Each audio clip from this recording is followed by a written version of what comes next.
तो कहते थे ऐसे शरीर भाव में भी वो ऐसे रहते हैं। अब कोई बहुत गर्मी का समय है और ठंडे जल के तालाब में आप जाकर इतना पानी में रहे तो बाहर संसार को आप देखेंगे कि नहीं, अनुभव करेंगे। लेकिन आपको गर्मी आम आदमी की तुलना में कितना कम लगेगा। पूरा शरीर ठंडा है, उसके असर से आप बीच बीच में जब सर आपका गर्म होने लगे तो पानी में डुबकी मार लो। वो क्या करते हैं, जब शरीर भाव में रहते हैं तब भी आनंद में रहते हैं और फिर धीरे से बीच बीच में समाधि का सुख लेकर के फिर उस थोड़ा बहुत संसार का प्रभाव आया फिर समाधि ले लिया, अंतर्मुखी हो गए।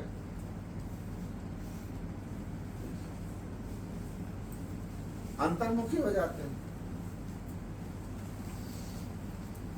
तो ये जीवन जीने की कला है।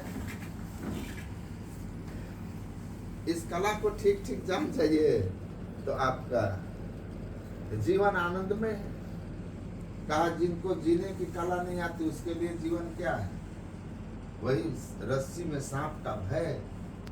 और भय के कारण डर से भाग रहे हो, कांप रहे हो, टकरा रहे हो, ठोकरें खा रहे हो, दुख उठा रहे हो। अगर प्रकाश है तो रस्सी है, भय की कहीं कोई बात नहीं।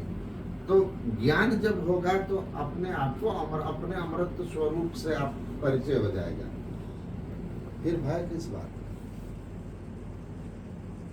भय किस बात का। बंदा भी बैरागी मुस्कुरा रहा है, चमड़े का मांस मचा रहा है, सहज भाव में।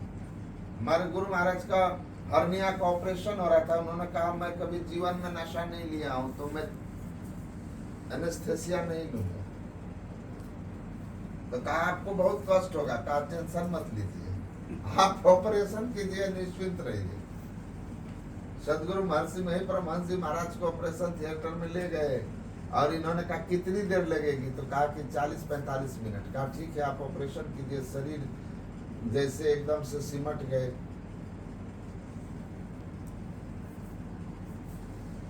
शरीर नास नाड़ी धड़कन सब बंद हो गया, ऑपरेशन हो गया। उसके बाद होश ही नहीं आया। डॉक्टर लोग डर गए कि तो मर गए। तो कुछ बाबा थे महर्षि संत सेवी जी महाराज ने कहा आप डरिए नहीं, हमारे गुरु महाराज महायोगी हैं, ये मोक्ष के द्वार में अपने को समेट लिए हैं, इसीलिए 10वें द्वार में सिमटे हुए हैं। तो आप 9 द्वारों के खेल को जानते हैं।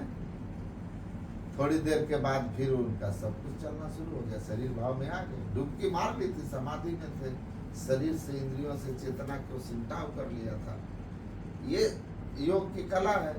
नानक जीवतिया मरी रही है, ऐसा योग कमाइए। जीते जी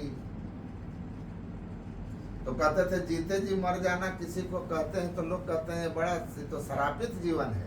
लेकिन योग की दृष्टि से जीते जी मरना सीख जाओगे तो यह श्रापित जीवन नहीं, यही वास्तविक जीवन है योग की दृष्टि से। तो ठीक ठीक आपको अपने दृष्टि में बदलाव लाना है ना, बस एक ही उपाय है। 1 करोड़ उपाय नहीं है, एक ही उपाय है। दृष्टि का आप बदलाव चाहते हैं तो ध्यान कीजिए। ध्यान कीजिएगा, चित्त वृत्ति का सिमटाव होगा। ध्यान मतलब शून्यगत मन को ले जाना, निर्विषय मन को करना। जब आप एकांत शांत में बैठ करके अपने मन को शांत शून्य करने का अभ्यास करेंगे ना, उसकी प्रक्रिया है। प्रक्रिया है कि हम क्या करते हैं, पहले एक मंत्र जप करना शुरू करते हैं। धीरे धीरे हमारा मन मंत्र के साथ एकाग्र हो जाता है।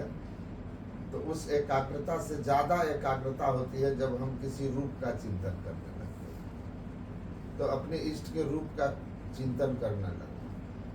फिर भी रूप में भी लंबाई बहुत कुछ होता है, चेहरा फैला हुआ होता है। पूर्ण सिमटाव कहाँ होती है, जब एकदम एक बिंदुता आ जाते हैं ना, जिसमें लंबाई चौड़ाई मोटाई ना हो, तो वो बिल्कुल अंतिम पॉइंट है, उसमें एकदम पूर्ण सिमटाव हो गया। इतनी सहज साधना है कि आप अपने को शून्यगत कर लोगे। ठीक से अगर आपको ज्ञान हो ना, टेक्निक हो, आप देखिए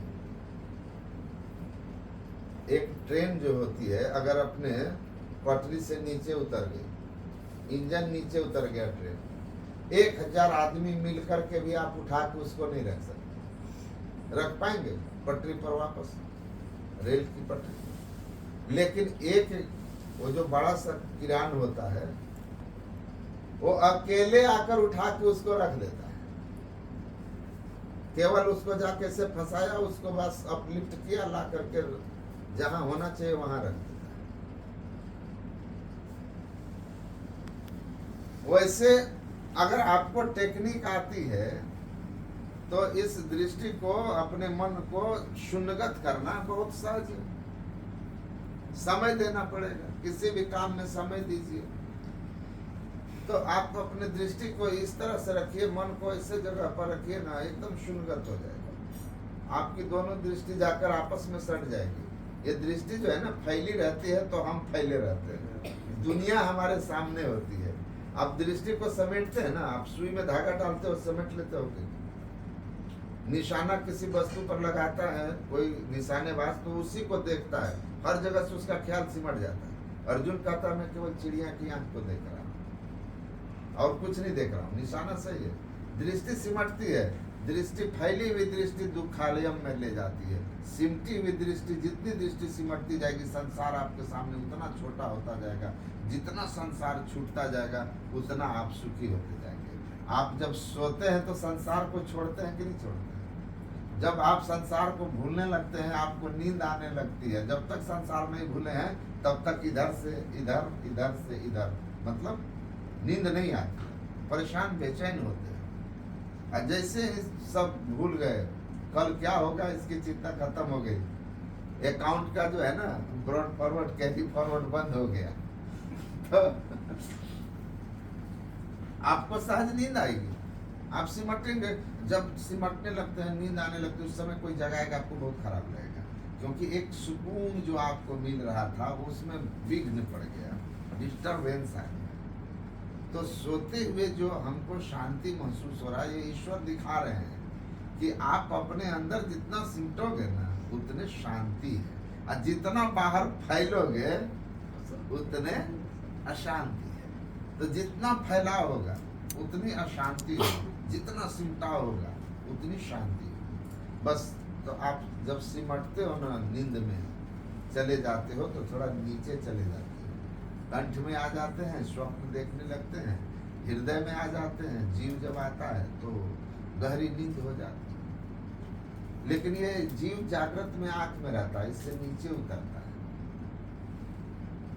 इसको समेट करके ऊपर ले जाना है तो ऊपर उठोगे तो ज्ञान बढ़ेगा। जितना ऊंचाई पर जाइएगा उतना दूर देखिएगा।